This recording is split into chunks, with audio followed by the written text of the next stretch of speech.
የተማርኩት አጭር ልቦለድ ክፍል 1። ከትምህርት ቤት ወጥቼ ገና ስራ መያዜ ነበር። በአምስተኛው ወሬ ደግሞ የትምህርት ቤት ልብስ ማውለቅና ሱፍ መልበስ ግድ ሆነብኝ። እርግጥ ነው ሱፍ ልብስ ይሞቃል፣ ይደምቃል፣ ያምራል። ነገር ግን አንድ ሰው ቦታው ማወቅ አለበት። ማንም ሰው እንደ ቤቱ እንጂ እንደ ጎረቤቱ ሊኖር አይችልም። በ150 ብር ደሞዝ ሱፍ ለብሶ ሸሚዝ በየ2 ቀን ለውጦ ጫማ ቀያይሮ ደህና ምግብ በልቶ እንደዚሁም የቤት ክራይ ከፍሎ መኖር በእውነት አዳጋች ነበር። ነገር ግን በበግ ጸጉርና በተልባ እግር ጨርቅ ለማስወገድ ሲቻል መገፋት፣ መናቅ፣ መንቋሸሽ ሲጨፍሩበት ማየት የሚወድ የለም። ማንም ቢሆን በዚህ ደሞዝ ደረጃ ላይ ያለ ተናዶ ጥርሱን ነክሶ አንጀቱን አጥፎ ይገዛል። እኔ እርግጥ ጠንካራ ሰራተኛ ነበርኩ። የበላዮች የሚወዱኛል፣ ስራ የሚያጠግባቸው ነበር። ነገር ግን ልብሴ ሁል ጊዜ ለእርምጃዬ መሰናክል ነበር። ጥሩ አይነት ካኪ ንጽህናውና ተኩሱን የምጠብቅለት ነበር። ሆኖም ሰዎች ሱፉን በመፈለግ እኔን እያለፉ ከለበሱት ዘንድ ይሄዱ ነበር። ከኔ ጋር ማውራት፣ እኔን መጠየቅ የሚያዋርዳቸው ይመስላቸው ነበር። ይህም የኔን ተቀጣሪነት መንፈሴን ይሰብረኝ ጀመር። ምንድነው ሱፍ? ምንድነው ልብስ? አንጎሌን ስራዬን ነው እነሱ ከኔ መፈለግ ያለባቸው ደግሞም ራሴ ጋር በየቀኑ እሟገት ነበር። ነገር ግን ይህ ሁሉ አልሰራም። ጎልማሳ ነበርኩና ለምኞቴ ሲል መስዋዕት መሆን አዳገተኝ። እንዳልኩትም ታዲያ በአምስተኛው ወሬ እንደምንም ብዬ ተግደርድሬ ካኪዎችን አውልቄ ጥዬ ከሱፍ ውስጥ ገባሁኝ። እንዳልኩት ደግሞ ሱፍ ጥሩ ነው፣ ይሞቃል፣ ይደምቃል፣ ያምራል። ነገር ግን እኔ ሱፍ እንደለበስኩ ኑሮ የተለወጠ። ከሱፍ ደረጃ ለመዋል ግድ ሆነብኝ። ድሮ በካኬ በ10 ሳንቲም ሻይ ጠጣ፣ በ50 ሳንቲም ሆቴል ገብቼ መገብ ነበር። ነገር ግን አሁን ለሱፍ ደረጃ ክብር ታላቅ ቦታ መመገብ ጀመርኩኝ። እኔን ወይም የታቀፉትን ወይም የታቀፈኝን ስልቻ ለመሙላት ሳይሆን ሱፉን በመመገብ ለምሳና ለራቴ በብር ፋንታ 3 ብር ማውጣት ጀመርኩኝ። ይህም ለኔ ትልቅ ቀንበር ሆነብኝ። ለምሳና ለራቴ ብቻ ቁርስ ሳይጨምር 90 ብር በወር የማልችለው ዕዳ ሆነብኝ። የማገኘው ደሞዜ እንደ አቅሜና እንደ ደረጃዬ አንቀባሮ ሊያኖረኝ ሲችል አለቦታዬ መሬት ለቅቄ ሱፍ ላይ በመንጠልጠል ችግር ገብቶኝ አንድ ቀን ብር ለማዳን ስል ሲጨልም ሱፌን መከላከያ ካፖርት እየደረብኩ በ50 ሳንቲም ሆቴል ገብቼ እንደሰረቀ ሰው ጥግ መያዙና ማቀርቀሩ እንደዚህም በየጠመዝማዛው ሁሉ መንሾካሾኩ ታከተኝ። ከዚህም በላይ ይህ ይዞታዬ ለአስተያየቴና ለትክክለኛነቴ መሰናክል ሆነብኝ። ቶሎ ብዬም ከዚህ የመውጣበትን ዘዴ አስብ። ደግሞም ለቅርብ ወዳጆችና ዘመዶቼ ይህንኑ ችግር ያዋይ ነበር። ከነዚሁም ከማዋያቸው ሰዎች አንዷ አክስቴ ነበረች።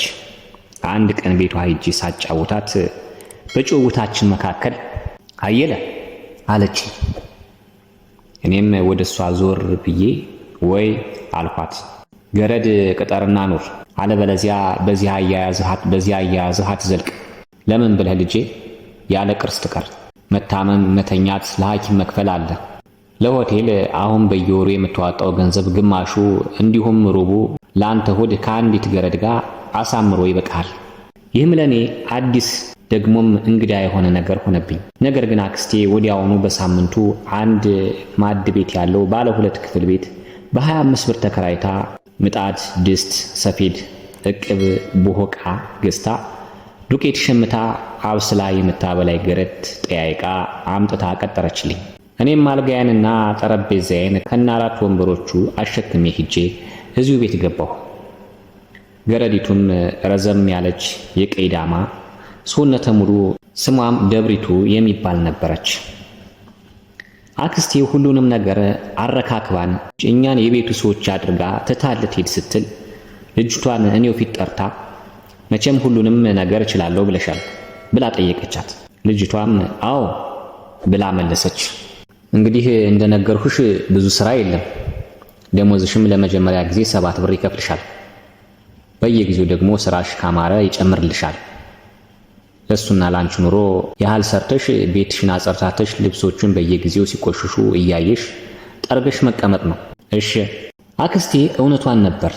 ከነበርኩበት ሁኔታ ያሁኑ በገረድ መኖር በጣም የተሻለ ነበር። ያሰኘኝን አይነት ምግብ አዝዤ በቀላሉ ደግሞም በወዙ ሳለ ልበላችን ነበር። ጓደኛም በሆነ ሰዓት ይዤ መጥቼ ለሰዓቱ ተስማሚ የሚሆነውን ነገር አዝዤ በመዝናናት ልጋብዝ እችል ነበር። በወጭም በኩል ደግሞ አክስቴ እንዳለችው የመደበችልን ቢያዋጣን በጣም ተስፋ ያለው ነበር። አክስቴ 50 ኪሎ ዱቄት ከነማስፈጫው በ12 ብር ገዝታ የ10 ብር ቅቤ አንጥራ ቅመማ ቅመም፣ በርበሬ፣ የሽሮ እህል፣ ሽንኩርት በ10 ብር ገዝታ ለገረዴ ለወር አሳምሮ ይበቃሻል ብላ አስረክባ እኔን ደግሞ 15 ብር ብቻ ለእንጨት ደግሞም ለአትክልትና ስጋ በወር ተጨማሪ እንደዋጣ ነግራኝ ነበር። በዚህ አኳኋን ለምግቤ በየወሩ ወጪ በጠቅላላው 47 ብር ብቻ ነበር። ይህም ለኔ ተስፋ የሚሰጥ ደግሞም አክስቴ እንዳለችው ቅርስ የሚያስይዝ ኑሮ ነበር። ወዲያውኑ እንዳገኘሁት ገረዴን በጣም ባለሙያ ነበረች። ምግቤን አጣፍታ ትሰራ፣ ልብሶችንም አሳምራ ተተኩስ፣ ደግሞም ቤቱን በወጉ ትይዝ ነበር። እኔም በተቻለኝ ከኔ ጋር ላላመዳት ስል ምሳሽን በፊት ቢ እሱን ግድ የለም ነገ ስሪ እላት ነበር። እንዲህ እያልን ጥቂት ቀኖች እንደቆየን ደብሪቱ አንድ እሁድ በገባች በ11 ቀኗ ምሳያን ካበላችኝና ገበታ ካነሳች እኔም ወደ አልጋዬ ዘንድ ሂጄ ጋደም ካልኩ በኋላ ምኝታ ክፍሌ በር ዘንድ መጥታ በቀስታ ፈቃድ ፈልጌ ነበር አለችኝ። እኔም አልጋው ላይ እንዳለሁ ቀና ብዬ የት ለመሄድ ብዬ ጠየኳት። እናቴን ጠይቄ ልምጣ። ሌላ ምንም ሳልል እንደገና እንደዛው እንደ በፊቱ ተመልሼ ጋደም ብዬ እሺ ሂጂ አልኳት። እኔ እዚያው እንደተኛው ተታጥባ ተቀባብታ ለባብሳ ድንገት መውጣት ብፈልግ ደግሞ ቤቱን ቆልፌ እንዲሄድ ለሷ አንድ መክፈቻ ይዛ ለኔ ሌላኛውን ቁልፍ ከአንድ ሌላ መፍቻ ጋር ጠረጴዛ ላይ አስቀምጣልኝ ሄደች። እኔም እስከ 10 ሰዓት ቤት ቆይቼ ከዚያ በኋላ ለመንሸራሸር ስል በሩን ቆልፌ ወጣሁኝ። በ12 ሰዓት ላይ ስመለስ በሩ እንደዛው እንደተቆለፈ ነበር። ጎረቤቶችን እንዴት ነው ብላቸው አልመጣችም አሉኝ። እኔም ከፍቼ ሳልገባ ከዚያው ከደጅ ተመልሼ ውጪ ከባልንጀሮች ጋር ስጫወት አምሽቼ 2 ሰዓት ሲሆን ደግሞ መጣሁኝ። በሩ አሁንም እንደተዘጋ ነበር። ነገሩ ጨንቆኝ ራሴው ለራሴ እንዴት ምን ማለቷ ነው ብዬ አሁን ደግሞ ከፍቼ ሳልገባ ከዚያው ከቅድሙ ስፍራ ተመልሼ ራቴን ቅርብ ካገኘሁበት ሆቴል በልቼ ከዚያም መጥቼ ገብቼ ተኛሁኝ። በነጋታውም ጠዋት እስከ 2 ሰዓት ተኩል ጠብቂያት ሳትመጣ ስለቀረች በሩን አሁንም ቆልፌ ቁርሴን ከውጭ በልቼ ወደ ስራዬ ሄድኩኝ። በ7 ሰዓት ከስራ ወጥቼ ስመጣ ቤቱ በሩ ተከፍቶ እሷ መጣ ማድ ቤቱን ጭሶበት ስትሰራ አገኘኋት። ከዛም ወደ ማድ ቤት ጎራ ብዬ ምን ነው ባክሽ ምን ሆነሽ አደርሽ ብዬ ጠየኳት። እሷም እናቴ ታማ ደርሼ ዘመድ ሁሉ መጥቶ ቁጭ ብለን አደርን አለች። ምሳዬን ሰጥታኝ በልቼ ትንሽ እንደ ልማዴ ላርፍ ጋደም ስል ደግሞ እንደ ትላንቱ አሁንም ከዚያው ስፍራ መጥታ አሰናብቱኝ አለች። እኔም ደንግጬ ምን ነው ለምን ብዬ ጠየኳት። እናቴን ወደ ጸበል ይጃት ሄዳለሁ። እስከዚህ ድረስ ታመው? አዎ። ሌላ የሚወስዳቸው ሰው የለም እንዴ? የላትም። ወዲያውኑ በ11 ቀን ደሞዟን አስቤ 2.57 ሳንቲም ነበር። እኔ ግን ከ60 ሳንቲም አርጌ ሰጥቻት እሷም የቤት ዕቃዎችን እየቆጠረች አስረከባይ ቅቤና ድልሁንም ከነማሰሮቹ እያመጣች ከደረሱበት አሳይታኝ ሄደች። ከዚህ በኋላ 3 ቀን ሙሉ ማክሰኞን፣ ረቡዕን፣ ሐሙስን ጠዋት በሩን እየቆለፉ ወጥቼ ቁርሴን፣ ምሳዬን፣ ራቴን ከሆቴል እየበላሁኝ እንደቆየሁ ወዲያውኑ ደግሞ ሌላ ገረድ ማጥያየቅ ነበርና አንድ ጎረቤቴ የሚኖሩ ባልቴት በ4ኛው ቀን ዓርብ ጠዋት ከቤት ከመውጣቴ በፊት አንዲት ሌላ ገረድ አግኝተውልኝ ኑሮ ይዘውልኝ መጡ። እሷም ጥላይ ከሄደችው ገረድ ከደብሪቱ ልጅ ነገር ነበረች። ባልቴቷም እኛው ራሳችን እንድንነጋገር እና እንድንስማማ ትተውን እኔ ልጅቷን ምን ስራ ትችያለሽ ብዬ ጠየኳት። እሷም ቀና ብላ አይታኝ ሁሉንም እችላለሁ አለች። ሱፍ መጥረግ ትችያለሽ? አሁን ስራዬ ነው። ደሞዝሽስ ምን ያህል ነው? እሷም በዚህ ጊዜ ግድግዳውን ተደግፋ ቀኝ እግሯን ወለሉ ላይ እያሻሸች ፈገግ ብላ እሱን እኔ ምን አውቃለሁ እርስዎ ይንገሩኝ እንጂ አለችኝ። እንዴት አንቺ ንገሪኝ እንጂ እኔማ መቼም ፈረንጆች ቤት ስሰራ የምቀጠረው 15 እና 20 ብር ነው። አይ እነሱ ዘንድ ስራ ይበዛ ይሆናል። እኔ ግን እኔ ብቻ ነኝ። እሷም አሁንም ያንን እግሯን ወለሉ ላይ እያሻሸች እሱ እውነት ነው፣ እኔም ለነገሩ አልኩኝ እንጂ እንደሱ ስጡኝ ማለት አይደለም አለች። ታዲያ እኔ ምን ያህል ልክፈልሽ? እርስዎ ያሉትን ይንገሩኝ። እሺ እንግዲያውስ ለመጀመሪያ ጊዜ 10 ብር እከፍልሻለሁ። እያደር ደግሞ ስራሽን እያየው ጨምርልሻለሁ። ታዲያስ ይስማማሻል? በዚሁ ትጀምሪያለሽ? እሷም ትንሽ ከተቅለሰለሰች በኋላ እሺ ጀምራለሁ አለች። መቼ? አሁን ልብሴን ይዤ መጥቼ ጀምራለሁ። ልብሶቿንም ወዲያውኑ 3 ሰዓት ሳይሞላ ይዛ መጣ። ጓዳውን በተቻለኝ አሳይቻት ስራዋን ጀመረች። ዕለቱም ምሳዬን ከቤት በላሁኝ። እሷም በሙያዋ ከደብሪቱ የምታንስ አልነበረችም። ልብሴን ትጠርግ፣ ቤቴን በሚገባ ታጸዳ፣ ምግቤን እየለዋወጠች ትሰራልኝ ነበር። እኔም እንደገና ደግሞ እፎይ ብዬ መኖር ጀመርኩኝ። ነገር ግን በዚህ ብዙ ጊዜ ሳንቆይ ይቺ ደግሞ በገባች በ18 ቀኗ ድንገት ተነስታ ልሂድ ስትል ፈቃድ ጠየቀች። እኔም የት ለመሄድ ነው ብዬ ጠየኳት። ሰፈሬ። ለምን? ከልብስ ሰፊ ቤት የተውሁት ልብስ አለኝ አመጣለሁ። ምንም ልል አልቻልኩም። ቶሎ እንድትመለስ ብቻ አስጠንቅቄ ነግሬያት ፈቅጄላት ሄደች። የዚያችኛዋ ሲገርመኝ ይቺ ደግሞ አድራ ውላ ደግሞም ሰንብታ በሄደች በ4ኛ ቀኗ ጠዋት ጊዜ ወደ ስራዬ ልሄድ ፊቴን ስታጠብ መጣች። ዞር ብዬ እንዳየኋት ምን ነው ልጄ እንደዚህ አደረግሽ አልኳት። እሷም እየተቅለሰለሰች አሞኝ ነበር አለች። ምንሽን? ከዚህ እንደ ሁለት ማታ አንስቶ ውጋት ቀይ ጎኔን ቀስፎ ይዞኝ ተኝቼ ገና ትላንት ማታ ካልጋ ላይ ቀና አልኩኝ አለች። እሷም ይህንን ብላይ ዝም ብላ ግድግዳውን ተደግፋ ቆመች። እኔም ስለባበስ ቆይቼ መለስ ስል አሁንም እዚያው ግግር ብላ ቆማ ነበር። ስለዚህም ታዲያ አሁንስ ስራሽን አትጀምሪም እንዴ ብዬ ጠየኳት።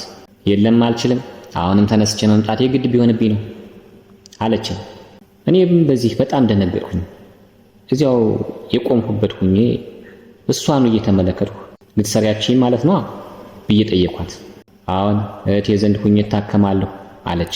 ለሷም እንደዚያው የ18 ቀን ደሞዟን አስቤ 6 ብር ከፍያት ሄደች።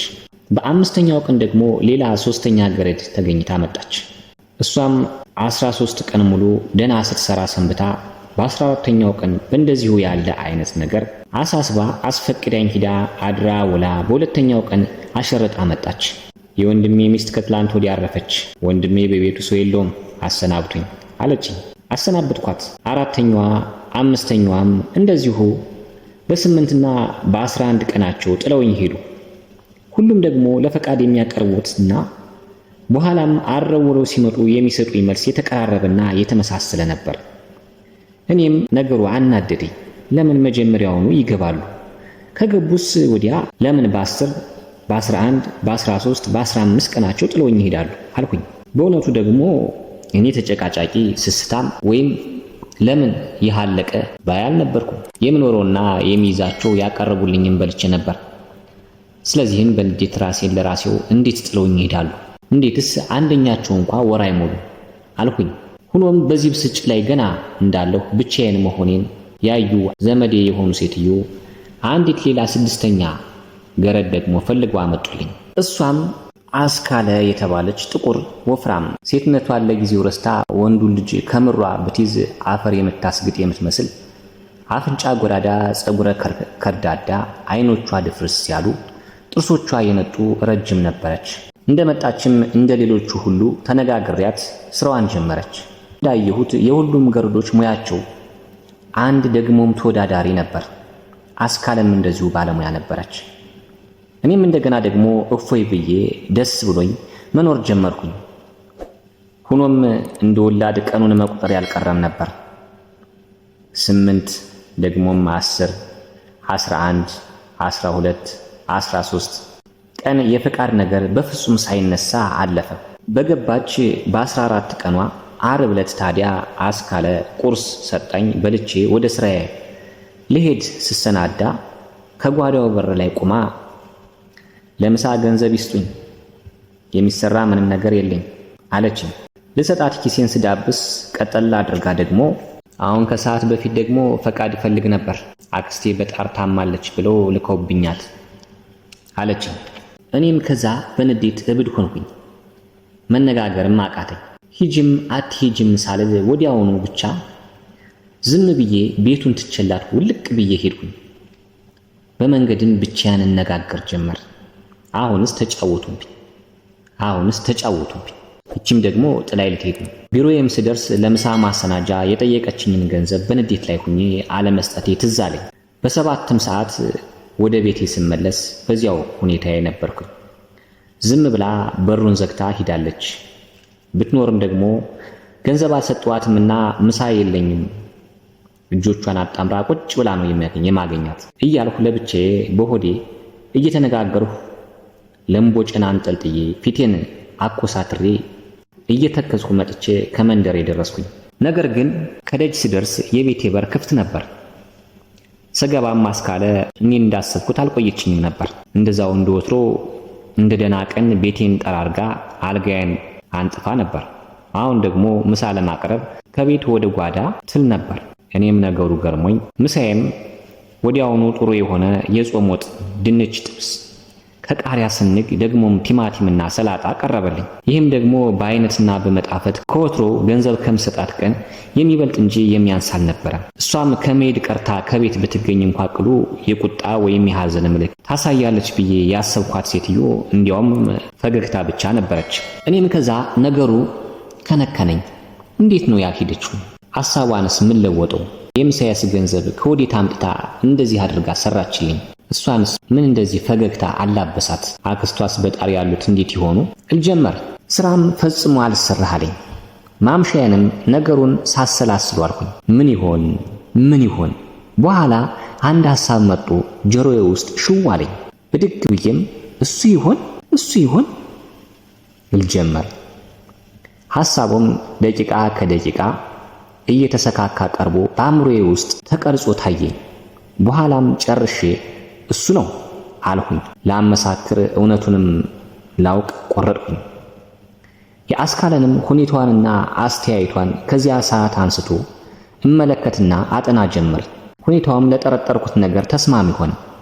አማርኛው ከቶ እንዳልገባው ሰው ዝም አልሁኝ። እሷም ማምሻዋን ደግሞም በማግስቱ ፈቃድ ሳትጠይቀኝ ዝም ብላ ውላ አድራ እሁድ ምሳዬን ካበላች በኋላ ጋደም እንዳልሁ ከምኝታ ክፍሌ በራፍ ላይ ቆማ አክስቴን በጣም አሟታል፣ በቀደም ዕለት ቀረሁኝ፣ አሁን እባክዎ ልሄድ አለችኝ።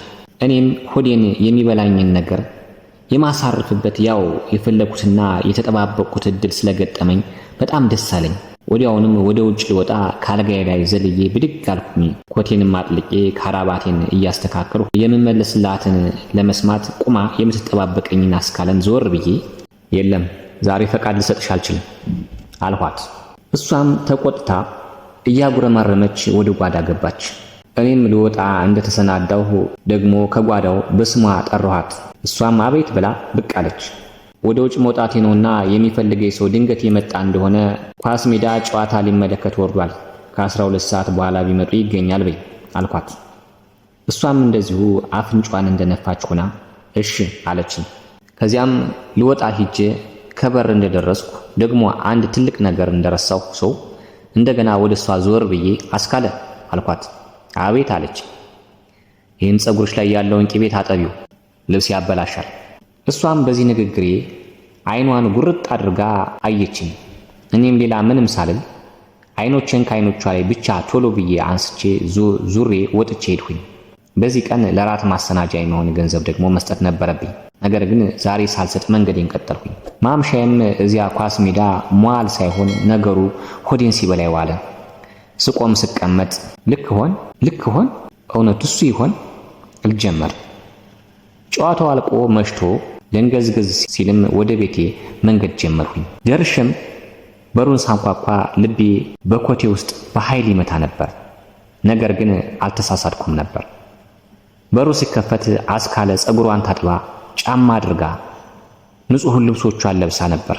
ቁጭ ስልም ለራቴ ዶሮ ወጥ ቀረበ። የተማርኩት አጭር ልብ ወለድ ተፈጸመ።